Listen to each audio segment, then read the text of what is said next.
Everything you've ever built, worn, eaten, or lived in required a cut. A cut to fell the tree, a cut to skin the animal, a cut to harvest the grain, a cut to shape the stone, a cut to clear the land, a cut to split the firewood, a cut to open the wound that saved the patient's life. Cutting is so fundamental to survival that we don't even see it anymore. But without it, nothing works. Before fire, before language, before the wheel. The very first tool any human ancestor ever made was a sharp edge, and over 3 million years later, we're still making them. We have never invented anything more important. The story starts in what is now Kenya, about 3.3 million years ago. Long before our species existed, someone, probably an Australopithecus, picked up one rock and smashed it against another.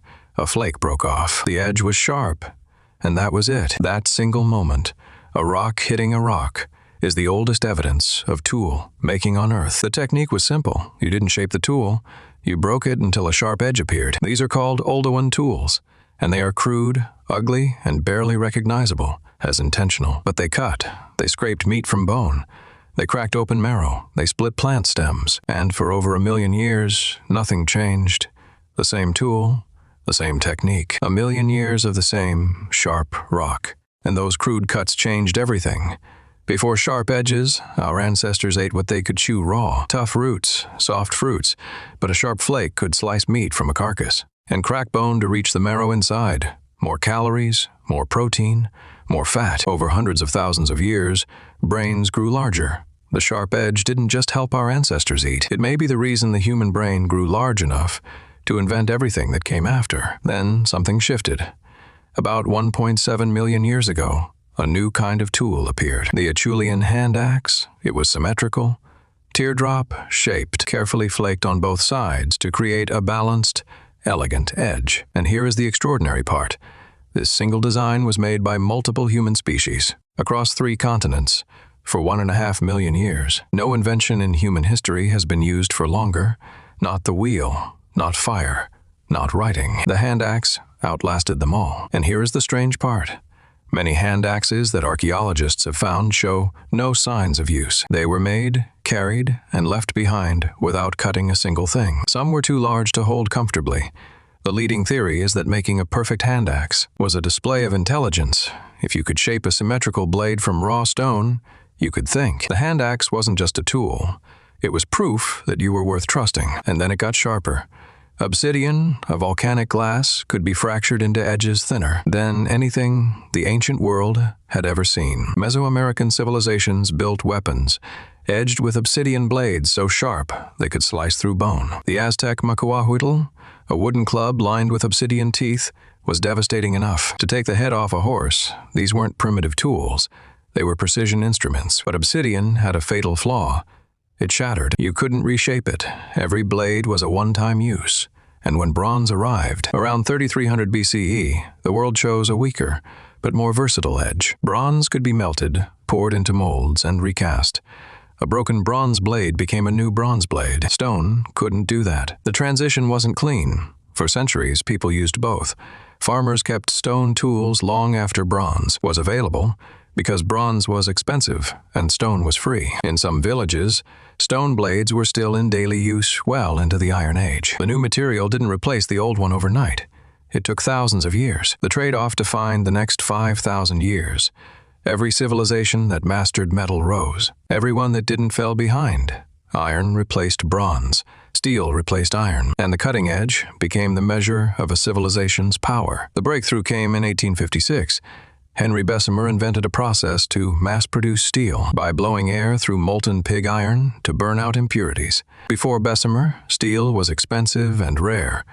A steel knife was a luxury. After Bessemer, steel was cheap enough for farm tools, factory machinery, and kitchen knives. In ordinary homes, the cutting edge stopped being a weapon of the powerful. It became a tool for everyone. For the first time in history, a farmer could afford a steel plow blade that held its edge through a full season.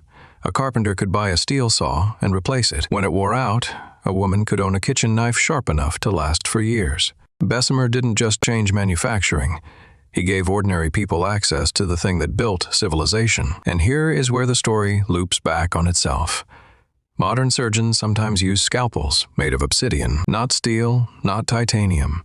Obsidian, the same volcanic glass that Aztec warriors lined their weapons with centuries ago, because a steel scalpel edge is roughly 300 atoms wide. An obsidian scalpel edge is 3 to 5 atoms wide. It is not even close. The sharpest cutting tool available to modern medicine is the same material our ancestors found in lava fields tens of thousands of years ago. We went from stone to bronze to iron to steel, and then we went back to stone, because stone was better. Surgeons who use obsidian scalpels report that incisions heal faster and scar less. The thinner the edge, the less tissue damage.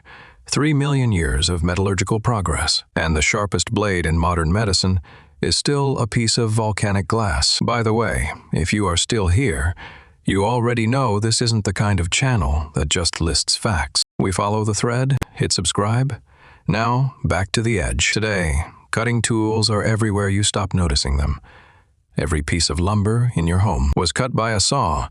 Every piece of fabric you wear was cut by shears. Every meal you cook starts with a knife. The average person uses a cutting tool dozens of times a day without thinking about it. Scissors cut the paper your contracts are printed on. Scalpels open the patients that surgeons save. Saws fell the timber that frames your house. Razors cut your hair. Mowers cut your grass. You don't notice because you've never lived without them, and the cutting edge keeps evolving. Laser cutters slice through steel plates without touching them. Water jets pressurized to 60,000 pounds per square inch carve through titanium. Diamond-tipped industrial blades cut through concrete like chalk. The edge has gone from stone to metal to light itself. But the principle hasn't changed, not once, not in 3.3 million years. Make something sharp, use it to cut something that isn't. That idea is older than language, older than fire, older than humanity itself. It was the first thought any ancestor of ours ever turned into action, and we have never stopped. Every blade on Earth, from a pocket knife to an industrial laser, descends from that first broken rock in Kenya, 3.3 million years. One idea. Make it sharp. If you like this one, hit the like button and tell me in the comments which everyday object you want me to cover next. Next time, we're looking at the thing that kept humans warm long before we had walls, the history of fire, and the terrifying centuries when losing it meant death. Subscribe so you don't miss it. History is everywhere.